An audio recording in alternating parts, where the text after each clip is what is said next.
Here's something that's been bothering me about medieval history.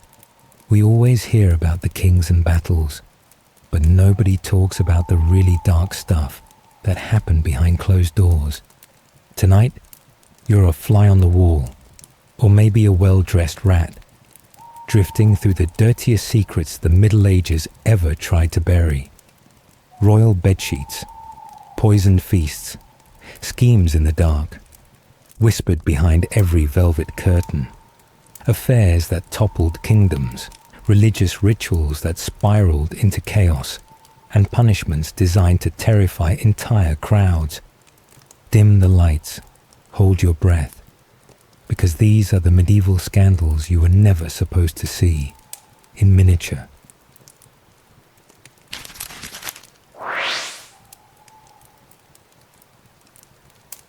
Here's what you're supposed to see when you look at Littlemore Priory. Picture this perfect miniature world, spread out before you like a dollhouse made for angels. 27 nuns in pristine white habits, heads bowed in prayer, moving through their daily rituals with clockwork precision. The chapel gleams with polished wood and fresh flowers.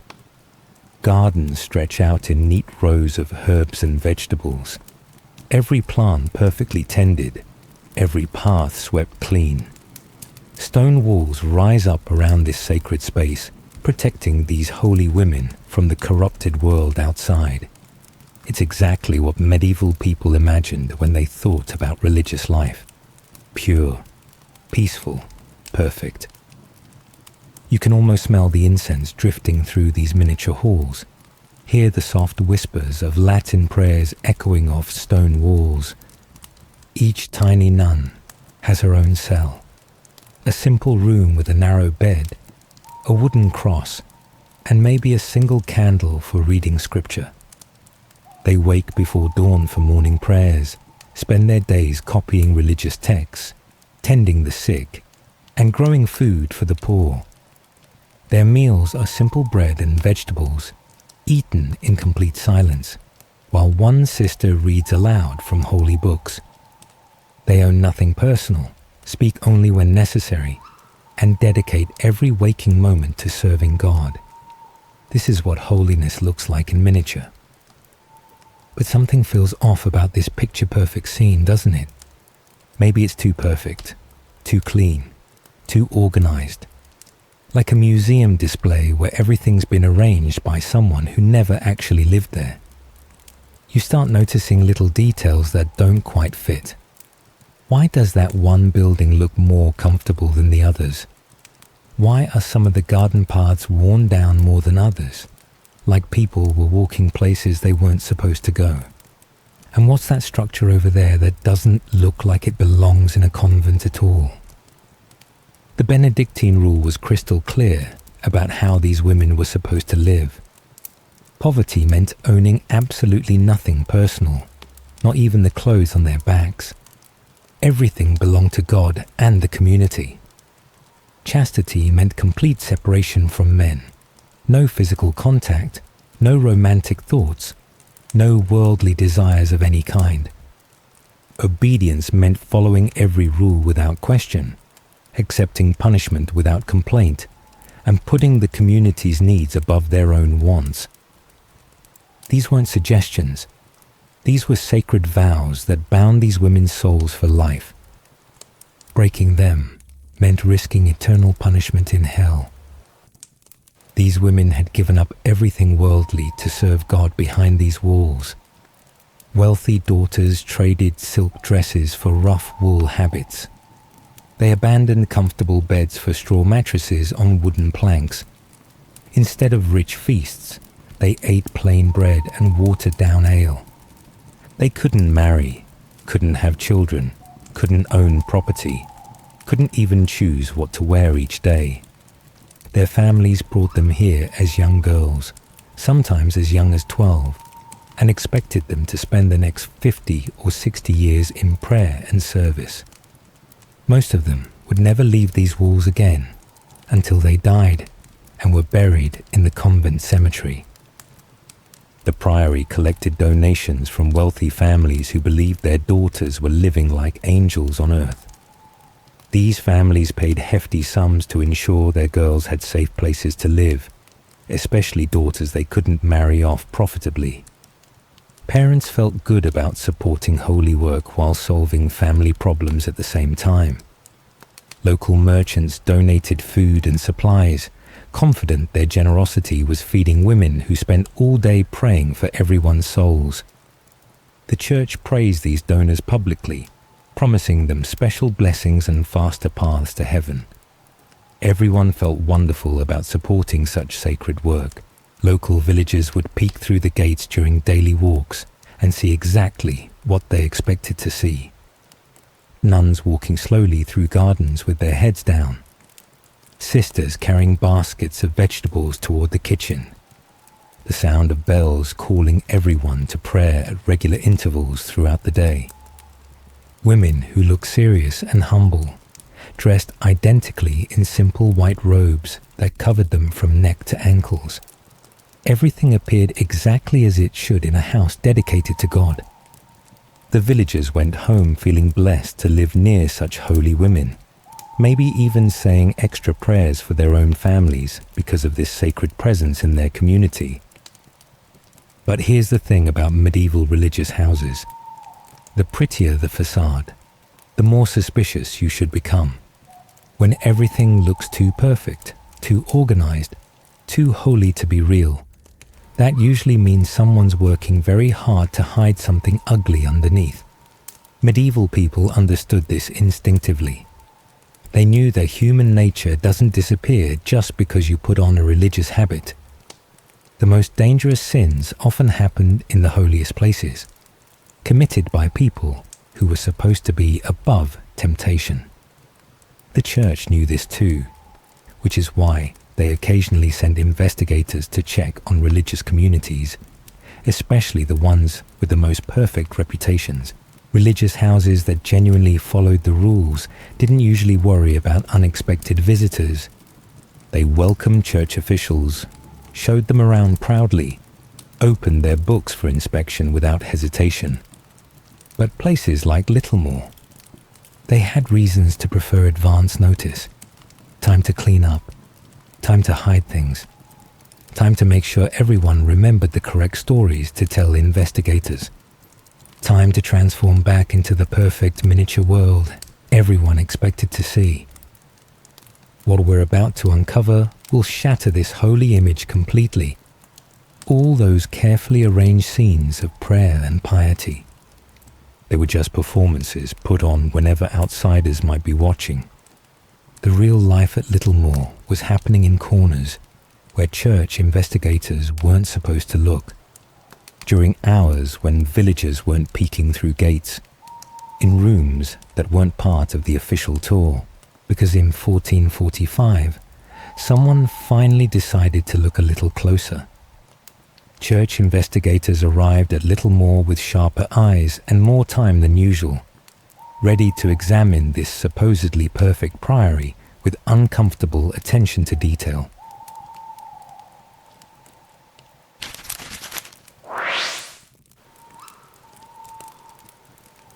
Picture this.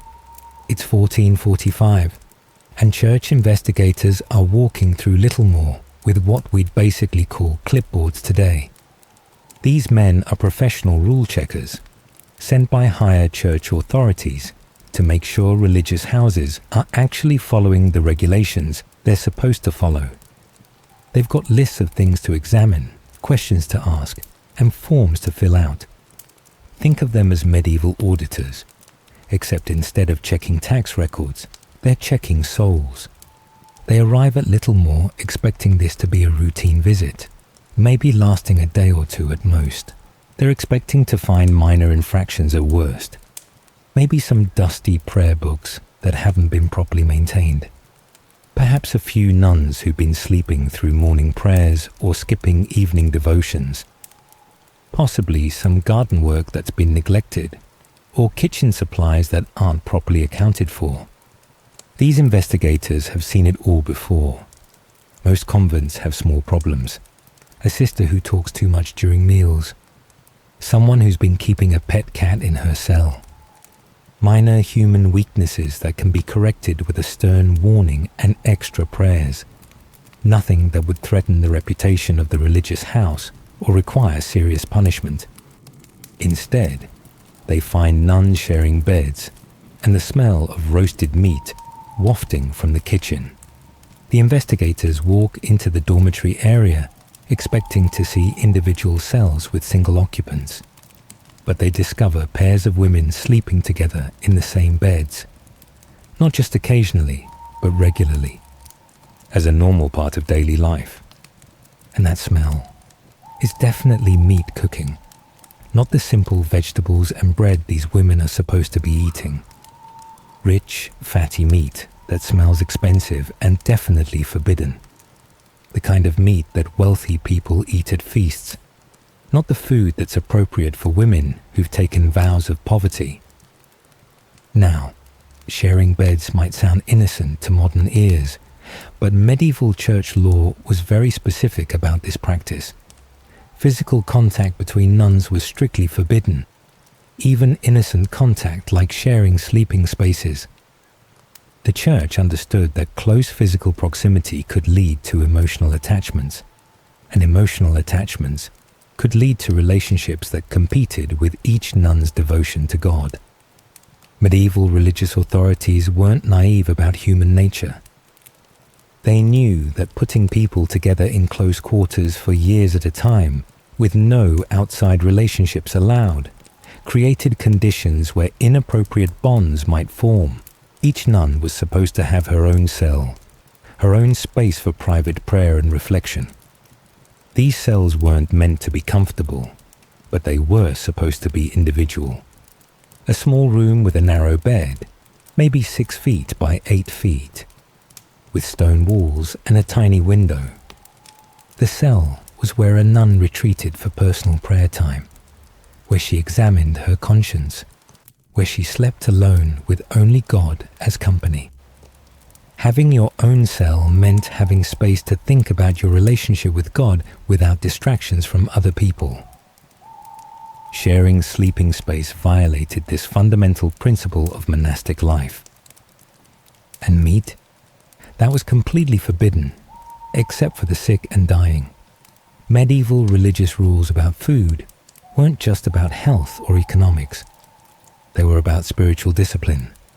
Meat was considered a luxury that stimulated worldly desires and distracted from spiritual focus. Healthy nuns were supposed to eat simple foods that nourished the body without creating pleasure or satisfaction.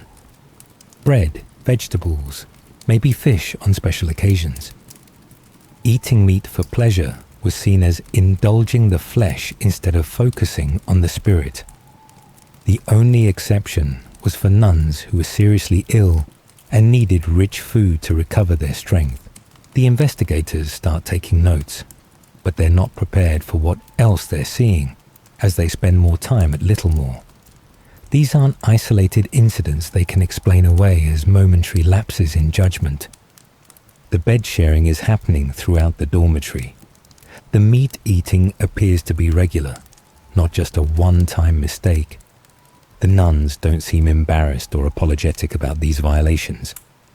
They act like this is normal life, like the rules the investigators are citing don't actually apply to them. Some of the women seem annoyed that outsiders are questioning their daily routines. The investigators notice other details that don't fit the religious life they're expecting to find. Some of the nuns are wearing clothing that looks too fine for women who've taken vows of poverty. Their habits are made from better fabric than standard religious clothing. A few women have jewelry, small pieces, but definitely not appropriate for nuns who own nothing personal. The common areas look more comfortable than they should, with cushions and decorations that suggest people who are living for pleasure rather than sacrifice. These aren't just rule violations they're documenting. They're signs of a completely different kind of life happening here. A life where the religious rules are suggestions rather than commandments, where comfort and personal relationships take priority over spiritual discipline, where the women have essentially created their own version of religious life that ignores the vows they took when they entered the convent. The investigators are starting to realize they've stumbled onto something much more serious than the minor infractions they came here to find. What bothers the investigators most is how open everything seems. The nuns aren't trying very hard to hide their rule breaking.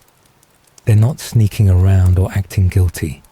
They seem to have forgotten that their lifestyle is supposed to be different from ordinary women in the outside world.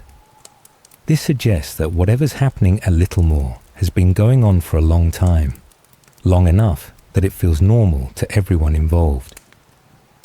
The 1445 report becomes the first official crack in Littlemore's holy facade. The investigators document everything they've seen, creating a permanent record of the convent's problems. But they also realize they've only scratched the surface. Their brief visit revealed obvious violations, but they suspect there's more happening that they haven't discovered yet. The report gets filed with church authorities, who read it with growing concern about what might be happening at other religious houses across England. But it would take 70 more years before anyone dared to dig deeper into Littlemore's secrets. 70 years during which the problems documented in 1445 had time to grow worse, more complicated, and much more scandalous.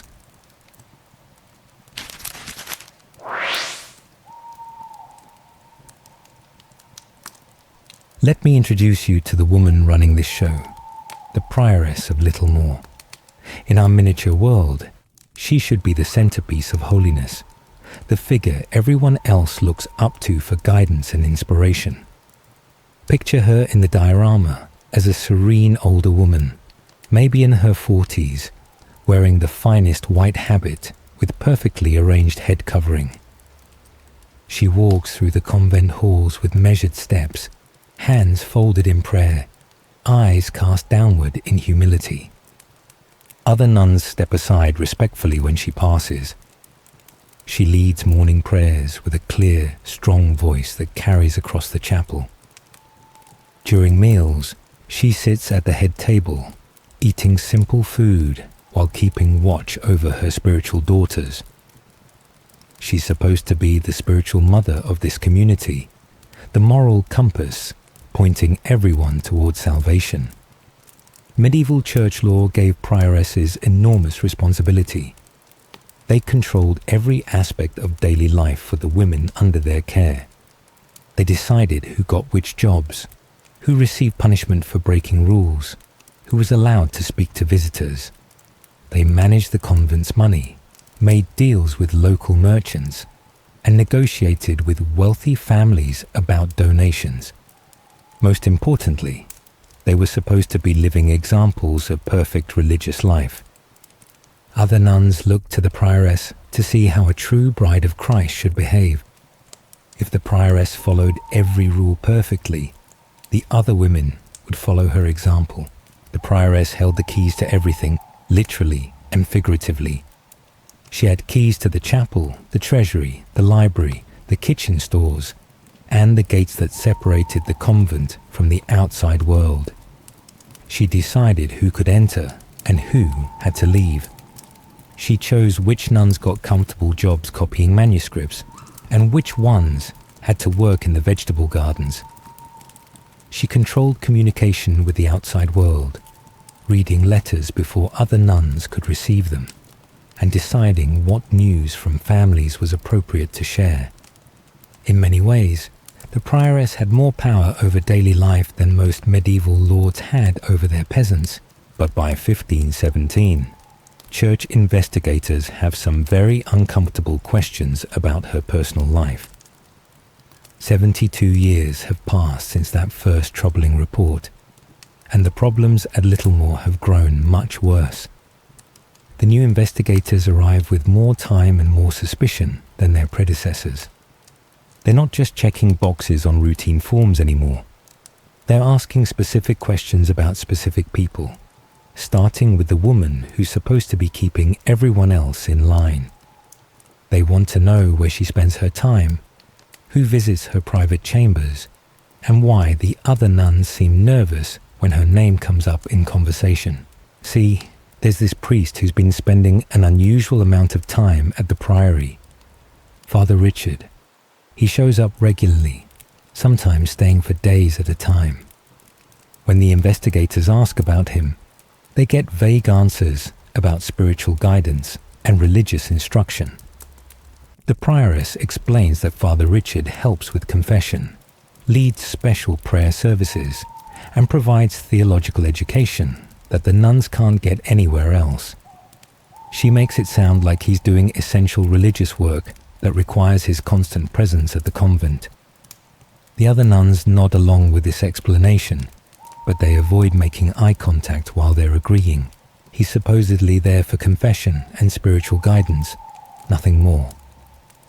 Medieval convents did need regular visits from priests for certain religious functions that nuns couldn't perform themselves. Only ordained priests could conduct mass, hear confessions, and provide last rites to dying nuns. Most convents had arrangements with local priests who visited on scheduled days to handle these spiritual needs. These visits were supposed to be brief, formal, and focused entirely on religious duties.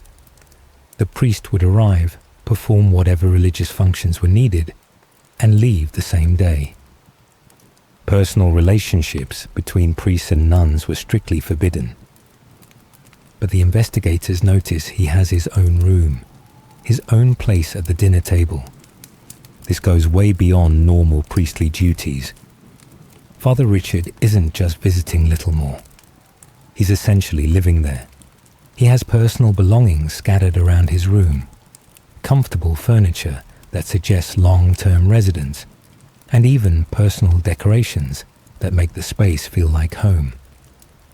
At meals, he sits next to the prioress, engaging in casual conversation that sounds more like family dinner talk than formal religious discussion. He knows intimate details about daily life at the convent, details that a visiting priest shouldn't know or care about. The investigators watch Father Richard interact with the other nuns and notice something troubling. The women treat him less like a spiritual authority and more like a permanent resident who happens to wear priestly robes. He makes jokes during meals. He gives opinions about convent management that have nothing to do with religious matters. He acts comfortable in spaces where men aren't supposed to spend time. Most telling of all, he and the prioress have developed patterns of behavior that look suspiciously like a married couple sharing domestic responsibilities. And the prioress, she's been looking less and less like a celibate bride of Christ. The investigators notice changes in her appearance that suggest she's not living the austere religious life she's supposed to be living. Her skin has a healthy glow that comes from rich food and comfortable living, not the pale complexion you'd expect from someone eating simple convent meals. Her hands are soft and well-maintained, not roughened by the manual labor that was supposed to be part of daily religious life. Most troubling of all, her body shape has changed in ways that make the investigators ask very pointed questions about her personal habits. The whispers from the village are getting louder, and the church can't ignore them anymore. Local people have been talking about strange happenings at Littlemore for years, but church authorities hoped the gossip would die down if they ignored it. Instead, the rumors have grown more specific and more damaging. Village women claim they've seen the prioress and Father Richard walking together in the garden after dark. Local merchants report delivering luxury food items that shouldn't be part of a convent's simple diet. Even more disturbing, some villagers whisper about seeing a young girl around the Priory grounds, a child who doesn't seem to belong there but appears to be living there permanently. What they discover about the prioress will expose the biggest scandal of all. The investigators are methodical people who document everything they see and hear. They're building a case that will shock church authorities across England, because she's been hiding something that could destroy the entire priory, something that proves she's broken the most sacred vows a religious woman can make.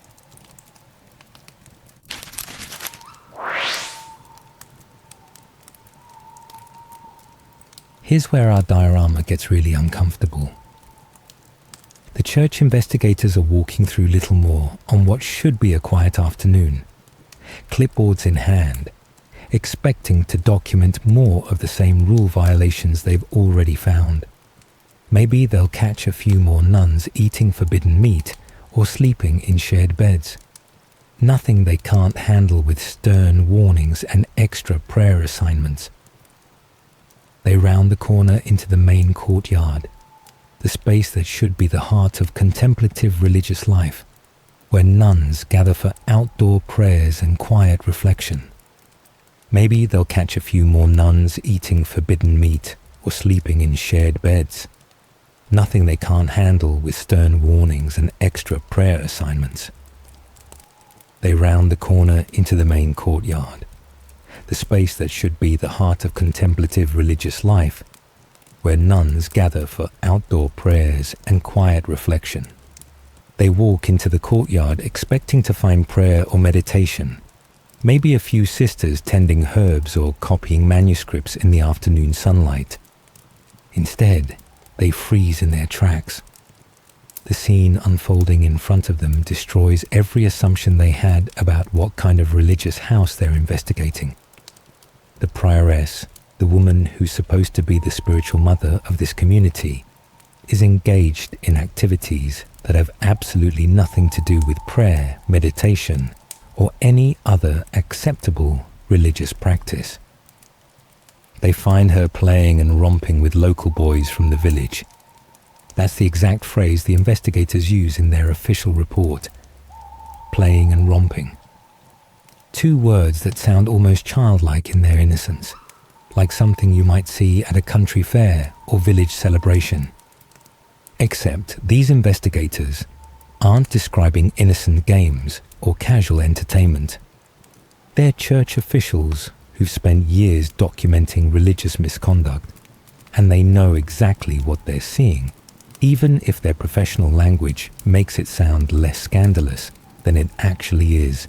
Well, playing and romping sounds innocent until you realize these are church investigators using the politest language they can manage, while still creating an official record of serious misconduct.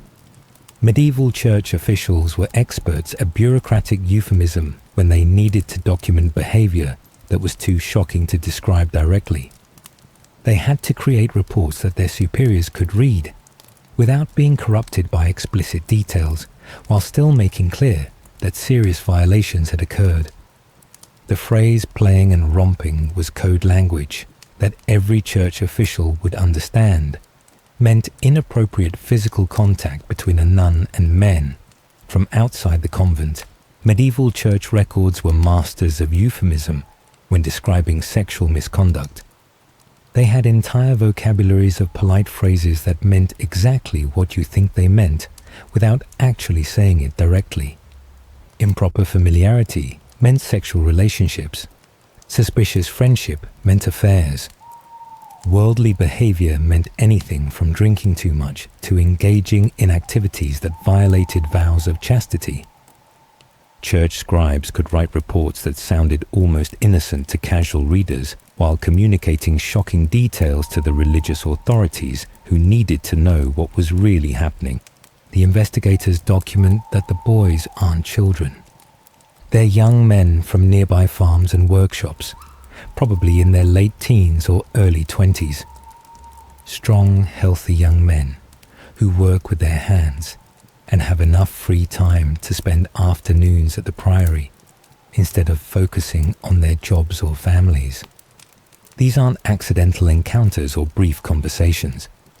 The investigators observe long periods of close physical contact between the prioress and multiple young men. Behavior that violates every rule about appropriate interaction between religious women and secular men.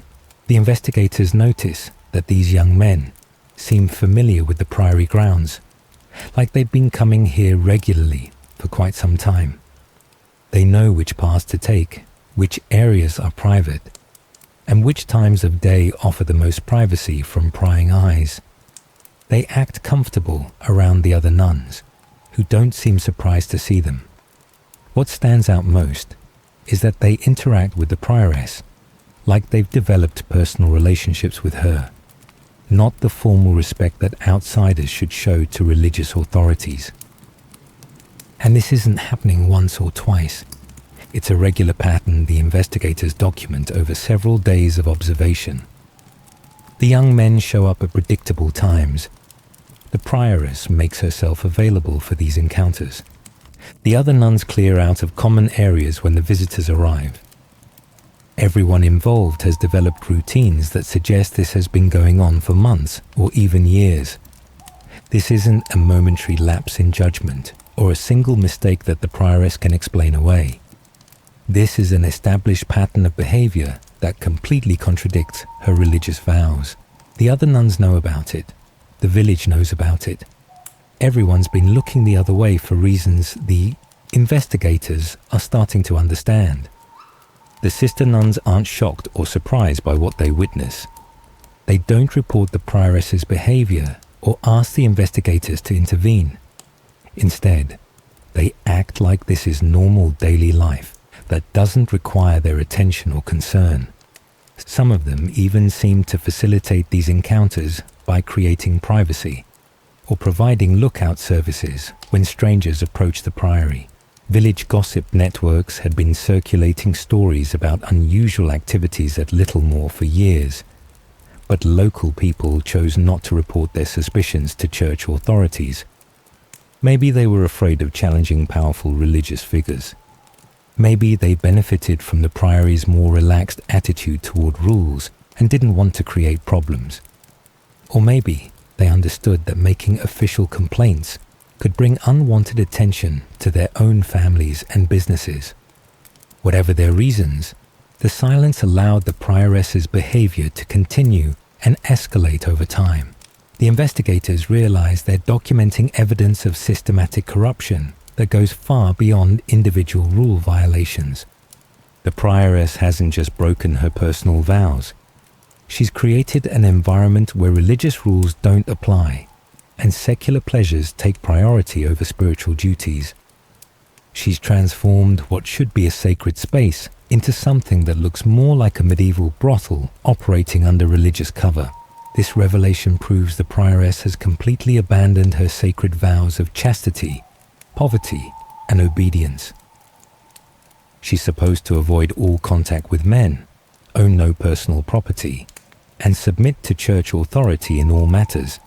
Instead, she's engaging in regular sexual relationships, using priory resources for personal pleasure, and ignoring religious rules whenever they conflict with her desires.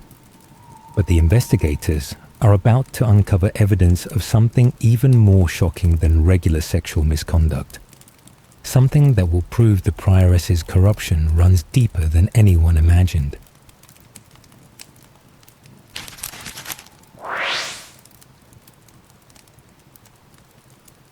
Remember that priest who's been spending so much time at Littlemore?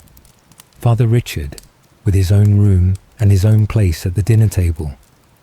The investigators have been watching him for days now, documenting his unusual living arrangements and his suspiciously comfortable relationship with the prioress. They've seen him walking through the convent like he owns the place, making decisions about daily operations that should be none of his business, and treating the sacred space like his personal residence. But they haven't asked the hard questions yet. The questions that will expose the real reason he's been practically living at a convent where men aren't supposed to spend the night. The investigators start asking very direct questions about his relationship with the prioress. Not the polite, dancing around the subject questions they've been asking up until now. Hard, specific questions that demand clear answers. How long has Father Richard been staying at the Priory? Who gave him permission to have permanent living quarters here? What exactly are his duties that require him to be present so often? Why does he eat meals with the nuns instead of maintaining proper separation between male and female religious communities? The investigators have moved past documenting obvious rule violations and started building a case for serious misconduct. The prioress tries to give the same explanations she's been offering. Father Richard provides essential spiritual guidance. The nuns need regular access to priestly services. He's helping with administrative duties that require clerical expertise. But the investigators press harder this time. They want to know why other convents manage to get spiritual guidance from priests who visit for a few hours rather than moving in permanently. They ask about the specific nature of the relationship between the prioress and Father Richard. They notice how the two of them look at each other during questioning. The small gestures and shared glances that suggest intimacy far beyond professional religious cooperation. And that's when they discover she's been hiding a daughter. His daughter, a little girl, maybe 8 or 9 years old, who's been living at the Priory for years without anyone outside the community knowing she exists. The investigators spot her during one of their tours through the convent grounds. A child who doesn't quite fit into the religious community, but clearly belongs there in some way. She's not dressed like the other girls who occasionally visit with their families. She's not working as a servant or apprentice. She's just there, part of daily life, treated with the kind of casual familiarity that suggests she's been there for a long time. In medieval times, a nun having a child was the ultimate scandal, the complete destruction of everything she represented. Nuns took vows of chastity that were supposed to be absolute and permanent.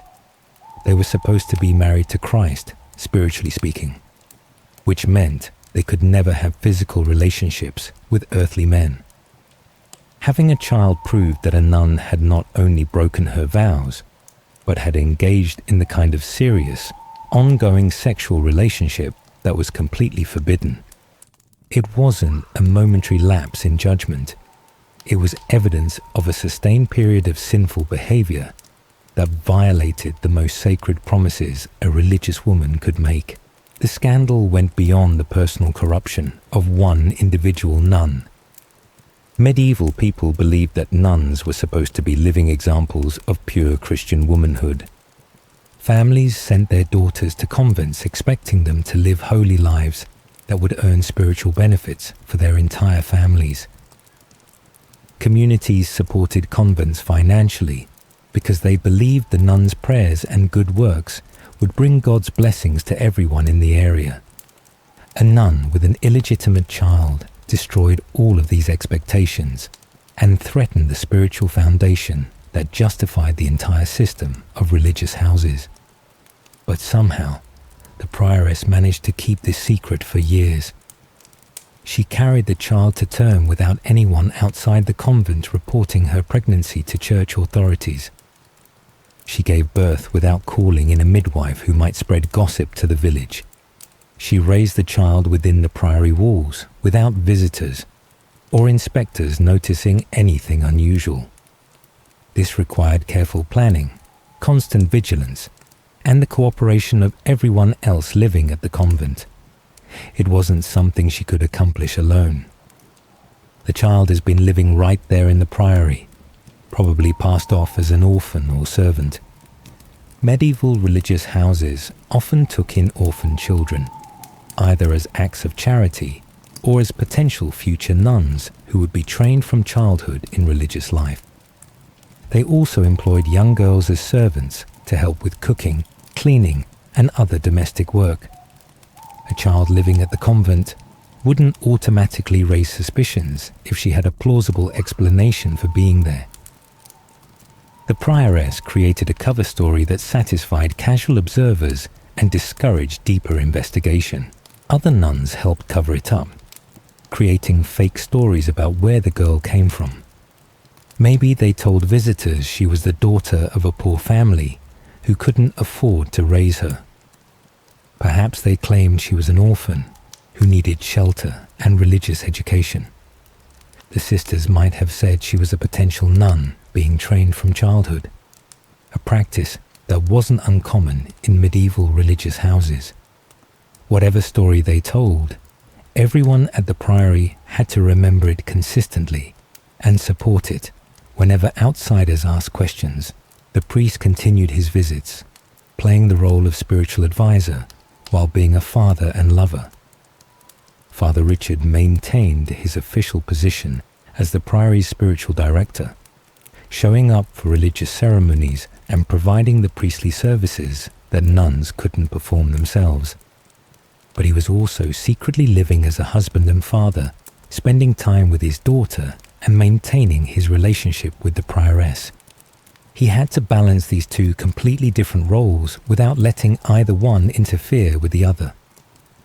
Medieval church law made it clear that priests who had sexual relationships faced serious punishment, including loss of their positions and possible imprisonment.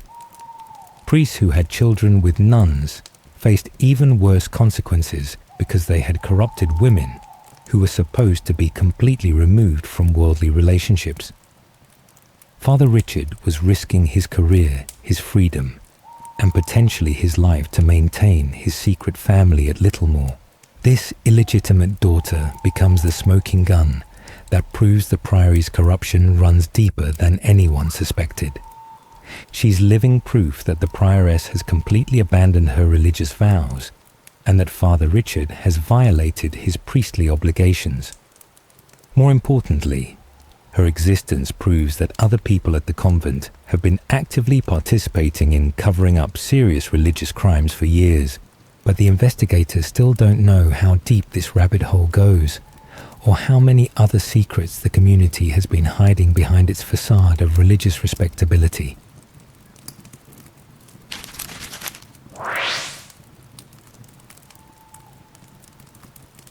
Here's what makes this scandal truly medieval.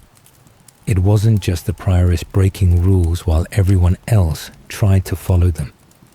This wasn't one bad apple spoiling an otherwise holy bunch. What the investigators discovered at Littlemore was something much more systematic and much more disturbing. They weren't looking at individual moral failures. They were documenting an entire community that had collectively decided to abandon the religious life they were supposed to be living.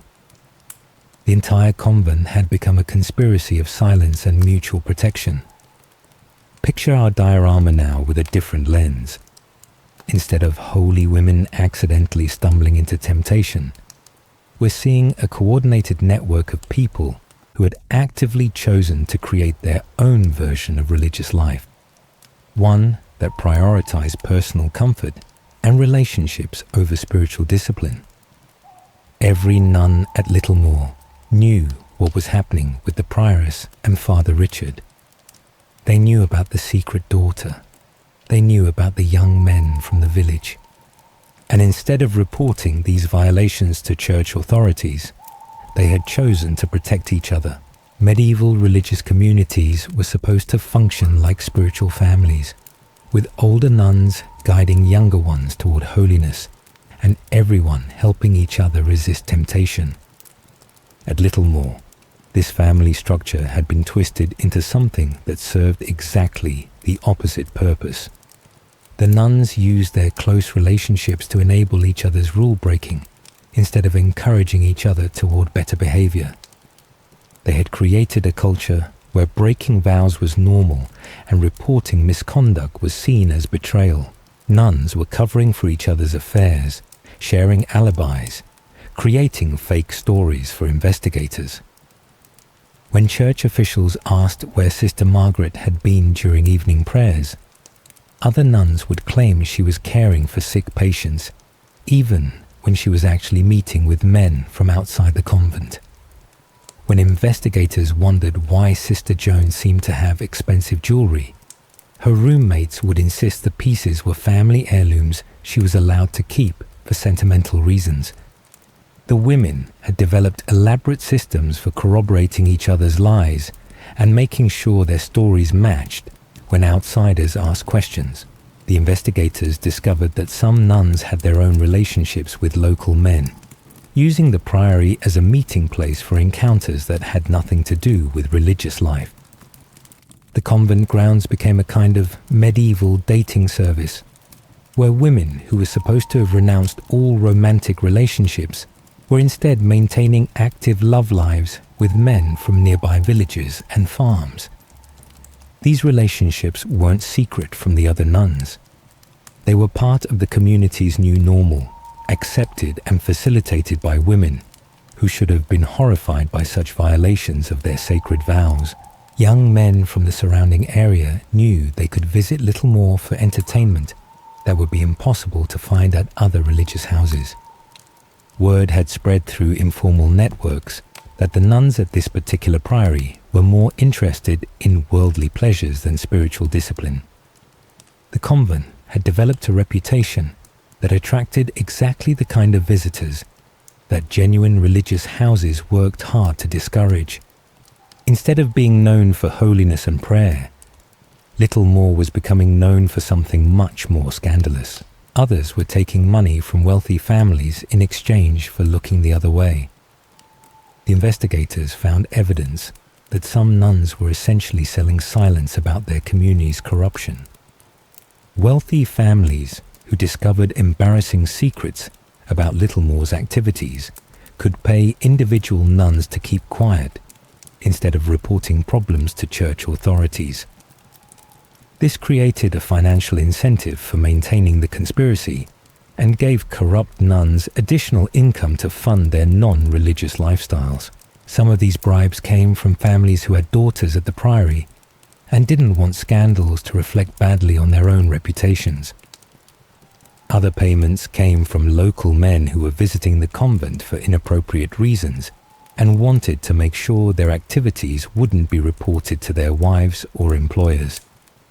The nuns had figured out how to monetize their corruption, turning their violations of religious law into a profitable business venture.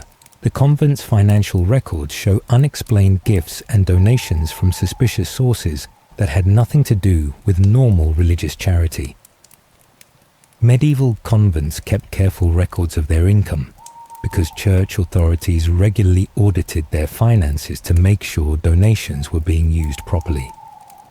At Littlemore, the investigators found money coming from people and organizations that had no legitimate reason to support a religious house. Some payments were clearly connected to the services the corrupt nuns were providing, while others appeared to be hush money designed to prevent scandals from becoming public. These financial irregularities proved that Littlemore's corruption extended beyond personal moral failures into actual criminal activity. The nuns weren't just breaking their religious vows, they were engaging in fraud, accepting bribes, and using church property for illegal purposes. They had transformed a religious institution into a criminal enterprise that happened to operate under religious cover. Even the servants and groundskeepers were part of the scheme, helping smuggle people in and out of the supposedly secure religious community. The lay workers who maintained the convent's buildings and gardens knew exactly what was happening, and instead of reporting the problems, they had become active participants in covering them up. Some of them helped create private meeting spaces where nuns could entertain their male visitors. Others served as lookouts who warned of approaching church investigators or other unwanted visitors. The servants had their own reasons for participating in the conspiracy. Some were being paid extra money to keep quiet about what they witnessed. Others were threatened with losing their jobs if they reported the nuns' activities. A few had developed personal relationships with individual nuns and felt loyalty to specific people, rather than to the religious institution as a whole. What started as individual rule-breaking had evolved into institutional corruption that infected every aspect of life at Littlemore. The investigators realized they weren't documenting isolated incidents of misconduct. They were witnessing the complete transformation of a religious community into something that retained only the outward appearance of holiness while abandoning every principle that was supposed to guide monastic life. Littlemore had become less like a convent and more like a medieval brothel with a religious facade, a place where men could find female companionship and women could live comfortable lives funded by wealthy patrons and secret donors. And the church investigators were finally starting to understand the full scope of the problem they had uncovered at this supposedly holy place.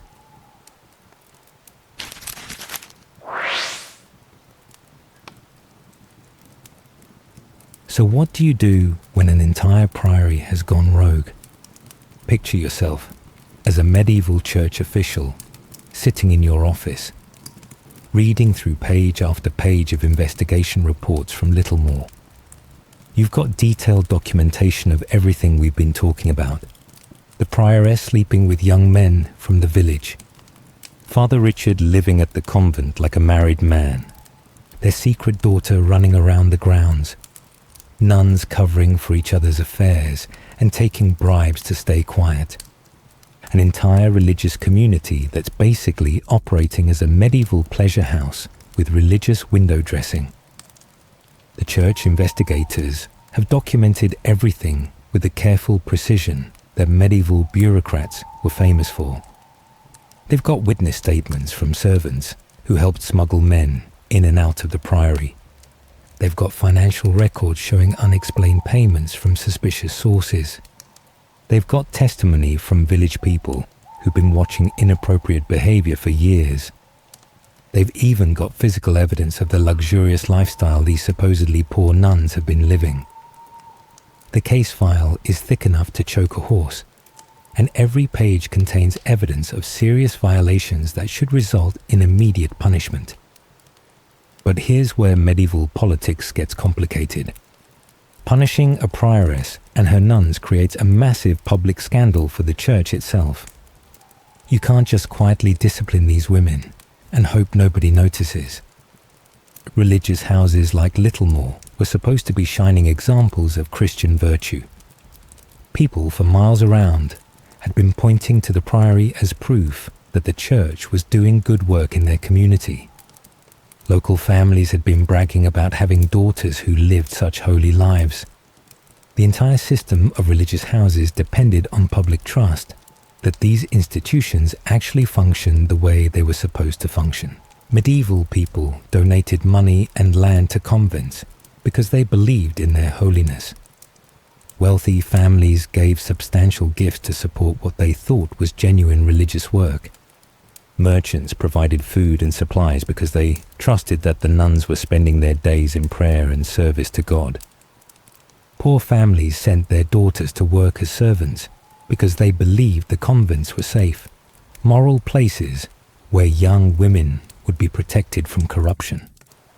All of this financial and social support was based on the assumption that religious houses actually followed religious rules. If word got out about Littlemore's true activities, it could damage trust in religious houses across England. Medieval people weren't stupid. They understood that if one priory had become completely corrupt, others might have similar problems. Donors might stop giving money to any religious houses. Families might refuse to send their daughters to convents. The entire network of religious institutions could lose the public confidence they needed to survive. Church officials knew that protecting the reputation of religious houses in general was more important than punishing the specific corruption at Littlemore. The church needed to punish the guilty, but also protect its own reputation from the fallout of admitting how bad things had gotten. This created a delicate balancing act that required careful political maneuvering. Church officials had to satisfy their obligation to enforce religious law, while also minimizing public damage to the institution they represented. They couldn't ignore serious violations, but they also couldn't afford to create scandals that would hurt innocent religious communities or damage the church's overall credibility. Some investigators wanted to dissolve the priory completely and scatter the nuns to other religious houses where they could be properly supervised. This approach would eliminate the problem by breaking up the corrupt community and placing individual nuns in environments where their behavior would be closely monitored. The most guilty nuns could be sent to particularly strict convents where they would face constant supervision and harsh living conditions. The priory buildings could be sold and the money used to support genuinely holy religious work elsewhere. Others preferred quiet transfers and private penances to avoid public shame that would hurt the entire church. This gentler approach involved moving the worst offenders to different locations without making public announcements about why they were being transferred. The prioress could be quietly reassigned to a less important position at a stricter convent. Father Richard could be transferred to a remote parish, where he would have limited contact with women. The other nuns could be scattered to different religious houses with cover stories that protected everyone's reputation. Private penances meant that the guilty parties would face punishment, but their crimes wouldn't become public knowledge. The prioress might spend years doing extra prayers and fasting. The nuns might lose privileges like receiving visitors or managing convent finances. Father Richard might face restrictions on his duties or locations where he could serve. These punishments would satisfy church law without creating public scandals that could damage innocent people or institutions. Church officials spent months debating different approaches to the Littlemore problem. Some wanted harsh public punishments that would serve as warnings to other religious communities. Others worried that making examples of Littlemore's nuns would create more problems than it solved. The discussions revealed deep disagreements about whether maintaining institutional reputation was more important than enforcing religious discipline. The Church's response reveals how much they feared scandal more than sin itself. Medieval Church officials understood that their institution's power depended on public respect and trust. They could survive individual cases of corruption if they handled them quietly, but they couldn't survive widespread public knowledge that religious houses were failing to maintain basic moral standards. Political calculations took precedence over spiritual concerns when the stakes were high enough. Church leaders ultimately chose damage control over justice, prioritizing institutional survival over accountability for the people who had violated their sacred vows. They made decisions based on what would protect the Church's reputation rather than what would appropriately punish the serious crimes they had documented at Littlemore. But their attempts at damage control were about to be complicated by an even darker discovery that would make all their careful political maneuvering seem insignificant compared to the physical evidence waiting in the ground beneath the priory.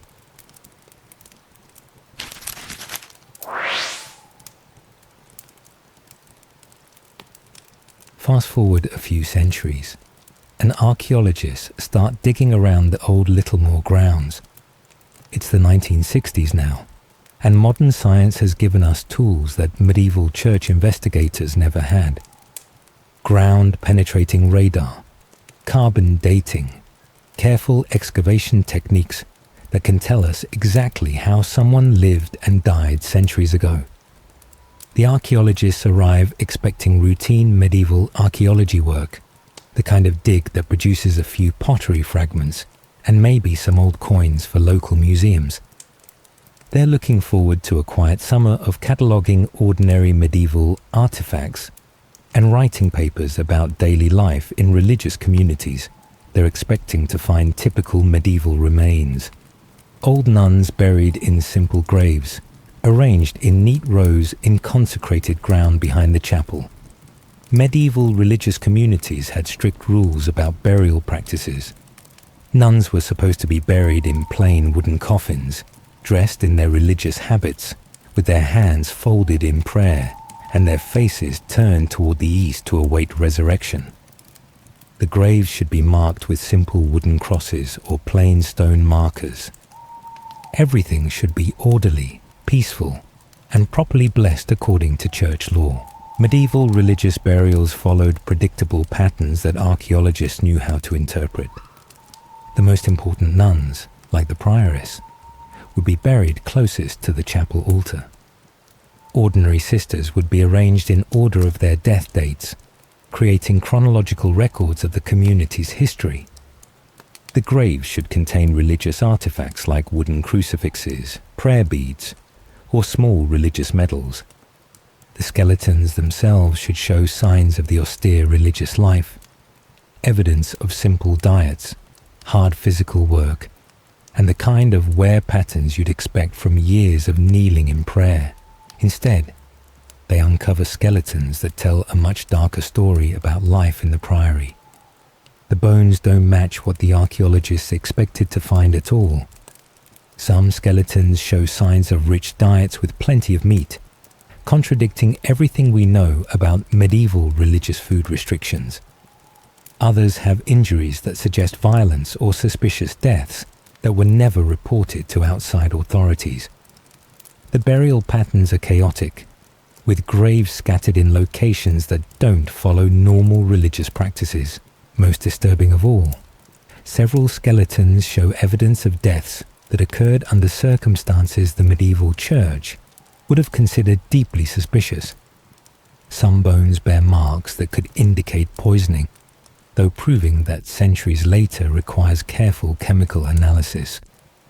Others are positioned in ways that suggest the people died suddenly, without time for the proper religious preparations that were supposed to happen before death.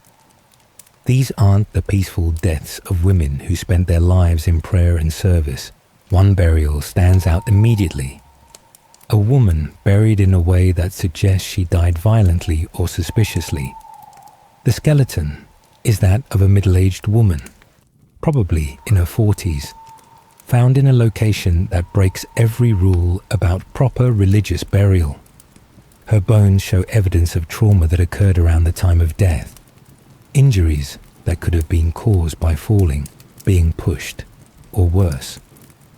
The archaeologists document everything carefully, but they know they're looking at evidence of something terrible that happened centuries ago. The positioning of the bones tells its own story. Instead of being arranged peacefully with hands folded in prayer, this woman's skeleton suggests she was buried hastily, without the careful preparation that should have been given to every nun. Her arms are positioned awkwardly, like she was thrown into the grave rather than laid to rest with dignity. Her head is turned at an unnatural angle that indicates either violence or complete disregard for proper burial practices. More telling is the complete lack of proper burial rites.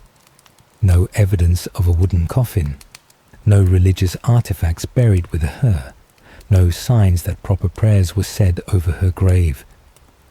Medieval church law required elaborate funeral ceremonies for nuns, including specific prayers, blessed oils, and careful preparation of the body. This woman was buried like a criminal or someone who died under circumstances so shameful that normal religious rites couldn't be performed. The location outside consecrated ground proves this wasn't a normal religious burial. Medieval churches maintained strict boundaries around consecrated ground, the blessed earth where faithful Christians could be buried with hope of resurrection. People who died in sin, who were excommunicated, or who were suspected of practicing witchcraft, had to be buried in unconsecrated ground, often outside church property entirely. This woman's grave location immediately tells archaeologists that medieval church officials considered her cursed, evil, or unworthy of proper Christian burial. Everything points to someone the medieval church considered dangerous enough to deny normal burial practices. The combination of suspicious injuries, improper burial position, lack of religious artifacts, and burial in unconsecrated ground creates a profile that medieval people would have associated with witchcraft, heresy, or other practices that put someone's soul in immediate danger. This wasn't just a nun who broke some rules. This was someone whose crimes were considered so serious that even her dead body posed a spiritual threat to the community. Local records that survived from the medieval period hint at accusations of witchcraft and forbidden rituals that went far beyond the sexual scandals we already knew about. Fragmentary documents mention investigations into unnatural practices and commerce with evil spirits at Littlemore. Church officials wrote coded references to activities that were too dangerous to describe directly, even in official reports. These records suggest that some nuns at Littlemore had moved beyond breaking vows of chastity into practices that medieval people believed could damn souls and corrupt entire communities. The skeleton becomes physical proof that Littlemore's scandals went beyond sex and money into territory that would have terrified even the corrupt church officials who were willing to overlook affairs and bribery. Medieval people lived in constant fear of supernatural corruption, and evidence of witchcraft or devil worship would have demanded immediate and extreme responses. This burial suggests that something happened at Littlemore that was serious enough to warrant the kind of punishment usually reserved for the worst spiritual criminals. This witch-like burial suggests the Priory was hiding practices that would have horrified even corrupt church officials who were willing to ignore sexual misconduct and financial crimes. And it makes you wonder what other secrets are still buried in medieval convent grounds across Europe, waiting for archaeologists brave enough to dig up truths that someone worked very hard to keep hidden forever.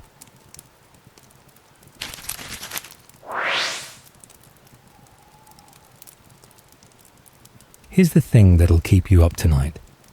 Littlemore wasn't unique, not even close. While you've been listening to this story thinking it was some kind of medieval anomaly, some isolated case of nuns gone wild, the truth is much more disturbing. What happened at that little priory in England was happening all over Europe, in dozens of religious houses that were supposed to be bastions of holiness and moral purity. Church records from across medieval Europe tell similar stories of corrupt convents and scandalous nuns who turned their backs on everything they were supposed to represent. We're talking about France, where investigators found nuns at the Abbey of Saint-Antoine, entertaining male visitors in their private chambers on a regular basis. Germany, where entire communities of religious women had essentially become high-class brothels operating under church protection. Spain, where prioresses were caught selling fake religious relics to fund their luxurious lifestyles.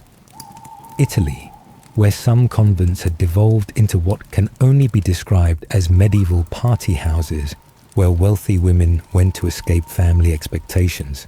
These stories exist in church archives across the continent, buried in investigation reports that church officials hoped would never see daylight.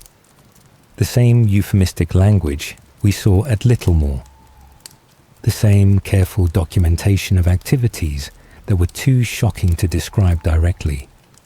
The same patterns of corruption involving sex, money, and the complete abandonment of religious vows. Document after document describing religious women who had decided that the rules didn't apply to them, which means everything we thought we knew about medieval religious life might be completely wrong. The popular image of medieval convents as places of quiet prayer and humble service. That might have been the exception rather than the rule. The idea that religious women spent their days copying manuscripts and tending gardens while maintaining perfect chastity and obedience. Pure fantasy in many cases. The notion that medieval people were more religious and morally strict than modern people. Complete nonsense when you look at what was actually happening behind convent walls. We've been fed a sanitized version of medieval religious life that bears little resemblance to historical reality. The stories that survived were the ones church officials wanted us to hear. Tales of saintly nuns who performed miracles and lived lives of perfect virtue. Meanwhile, the real stories were locked away in church archives, deemed too scandalous to share with the general public. We got medieval religious history written by the winners, by people who had every reason to hide the failures of the system they represented. These weren't isolated incidents of individual nuns going bad either. This was a systemic problem that infected religious institutions across Europe for centuries. The pattern was too consistent, too widespread to be explained as random moral failures. Something about the medieval convent system created conditions that encouraged corruption, rather than preventing it. The very structure that was supposed to protect women's virtue had become a mechanism for enabling exactly the opposite. Medieval women had few options for independence, and convents offered a kind of freedom that some exploited in ways their founders never intended. Think about it from their perspective. These were often wealthy, educated women who had been essentially locked away from normal society. They controlled property, managed finances, and wielded authority that would have been impossible in the outside world. Some of them decided to use that power for personal pleasure rather than spiritual purposes, away from family oversight, with their own income and property. Some nuns created their own rules that had nothing to do with religious law. They were accountable to distant church authorities who rarely visited and relied on self-reporting for information about daily life. Local bishops were often overwhelmed with other responsibilities and couldn't provide close supervision. This created perfect conditions for corruption to flourish undetected for years or even decades. The women who ended up in these positions weren't always there by choice either. Many had been sent to convents by families who needed to solve social or economic problems. Unmarriageable daughters, women who had embarrassed their families, widows who were inconvenient to male relatives who wanted their property. Some of these women had never wanted religious lives and felt no obligation to follow religious rules once they realized nobody was watching closely enough to stop them. The church knew about these problems, but often chose silence over scandal, just like they did at Littlemore. Church officials understood that public knowledge of widespread religious corruption would damage the entire institution they represented. They preferred quiet cover-ups and private punishments to public accountability that might encourage people to question the whole system of religious houses. They had too much invested in maintaining public trust to risk telling the truth about how badly their institutions were failing. This creates a disturbing pattern where church authorities became active participants in covering up crimes they should have been preventing. Instead of cleaning house and holding corrupt religious communities accountable, they chose to protect institutional reputation over justice. They allowed predatory behavior to continue as long as it stayed hidden from public view. What we see at Littlemore is probably just the tip of a much larger iceberg of medieval religious corruption that historians are only beginning to understand. Every time archaeologists dig up medieval religious sites, they find evidence that contradicts the official stories we've been told. Every time scholars get access to previously sealed church archives, they discover new scandals that were carefully hidden from public knowledge. The real history of medieval religious life is still being written, and it's much darker than anyone expected. The real scandal isn't what happened at one priory in England. It's how common these secrets probably were across medieval Europe, and how successfully the church managed to hide them for centuries. The corruption at Littlemore wasn't an aberration, it was probably normal. And how much of medieval history we're still discovering in the shadows, buried along with the people who knew too much about what really happened behind those holy walls.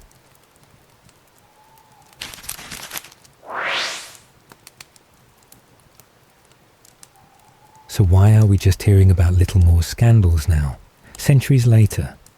You'd think that stories this juicy, this absolutely scandalous, would have been gossiped about for generations. Medieval people love scandal just as much as we do. They talked endlessly about affairs, corruption, and religious hypocrisy.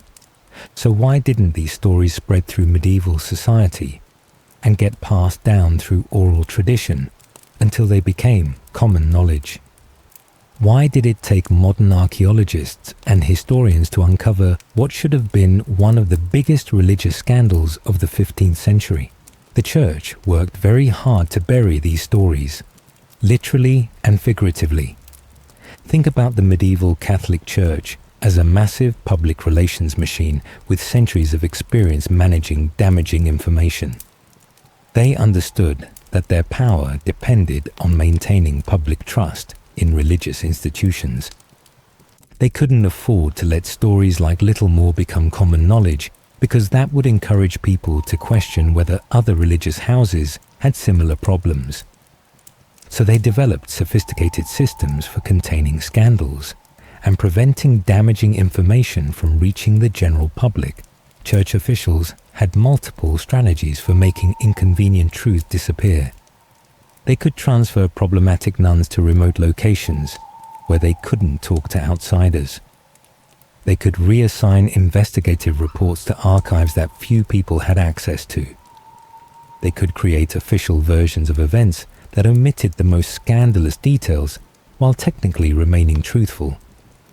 Most effectively, they could use their authority to discourage local people from discussing what they had witnessed, often through a combination of religious pressure and financial incentives. Medieval people understood that challenging church authority could bring serious consequences. Local villagers who witnessed suspicious activities at religious houses often chose to stay quiet, rather than risk being accused of spreading malicious gossip about holy institutions. Families who had daughters at convents had strong incentives to protect those institutions' reputations. Even people who were horrified by what they saw usually decided that silence was safer than speaking up against powerful religious authorities. But modern historians and archaeologists keep uncovering evidence that challenges the official narrative the Church worked so hard to create. We have tools and perspectives that medieval people couldn't have imagined. Ground-penetrating radar that can locate hidden graves. Chemical analysis that can detect poison in bones that are centuries old. Carbon dating that can prove when people died and how they lived. Most importantly, we have academic freedom that allows researchers to investigate sensitive topics without worrying about religious or political retaliation. Modern scholars also approach medieval sources with healthy skepticism that previous generations of historians often lacked. Earlier historians often took church records at face value, assuming that religious authorities were reporting accurately about their own institutions. Contemporary researchers understand that all historical sources reflect the biases and interests of the people who created them. They know to look for what's missing from official records as much as what's included. Medieval church records were often destroyed or hidden when they contained embarrassing information about religious institutions. Church authorities regularly purged their archives of documents that could damage institutional reputation. Investigation reports that documented serious misconduct often mysteriously disappeared from official files. Letters between church officials discussing scandals were burned or relocated to private collections, where scholars couldn't access them. Even financial records that might reveal inappropriate spending were edited or destroyed to protect institutional interests. The destruction wasn't always systematic or complete. Sometimes damaging documents survived because they were misfiled or forgotten in remote archive locations. Other times, copies existed in multiple locations, and church officials couldn't track down every version. Occasionally, individual church officials kept personal records of investigations that they found particularly shocking or important. These scattered surviving documents provide glimpses into scandals that church authorities thought they had successfully buried. What survived was usually sanitized, with the worst scandals edited out or coded in euphemisms that made serious crimes sound like minor infractions. Church scribes became experts at describing shocking behavior in language that technically documented what happened while minimizing its apparent severity. Sexual assault became inappropriate familiarity. Financial fraud became irregularities in accounting practices. Murder became sudden death under suspicious circumstances. These euphemisms allowed church officials to maintain official records while protecting institutional reputation. The coding was so sophisticated that even modern historians sometimes miss the real meaning of medieval church documents. It takes specialized knowledge of medieval religious terminology and cultural context to understand what church officials were really saying when they used phrases like worldly behavior or failure to maintain proper separation. Scholars have only recently developed the expertise needed to decode these euphemisms and understand their true implications. Only recently have scholars started reading between the lines and connecting archaeological evidence with documentary hints that previous generations of historians ignored or misunderstood. Modern interdisciplinary approaches combine historical research with archaeological investigation, creating more complete pictures of medieval life than either method could provide alone. When archaeologists find evidence of luxurious living at supposedly austere religious sites, historians can search for documentary evidence that explains how such conditions developed. When historians find coded references to misconduct in church records, archaeologists can look for physical evidence that supports those hints. The gap between medieval ideals and medieval reality was apparently much wider than anyone wanted to admit, even at the time when these events were happening. Church authorities knew their institutions were failing to meet the standards they publicly proclaimed, but they chose institutional protection over honest accountability. These buried scandals remind us that human nature doesn't change, even behind convent walls, and that power corrupts religious authorities just as easily as secular ones, and that the most interesting history is often the history someone tried to hide from us. Next time you see a peaceful medieval convent in a movie, remember Littlemore and wonder what secrets might be buried in the garden.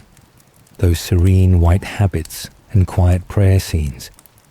They might be hiding affairs, bribes, and cover-ups that would make modern scandals look tame.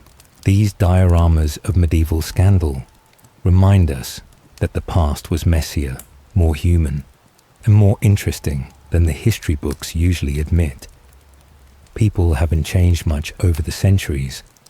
Put them in positions of power with minimal oversight, and some will always find ways to break the rules. Sweet dreams, and try not to think too hard about what other medieval secrets are still waiting to be discovered.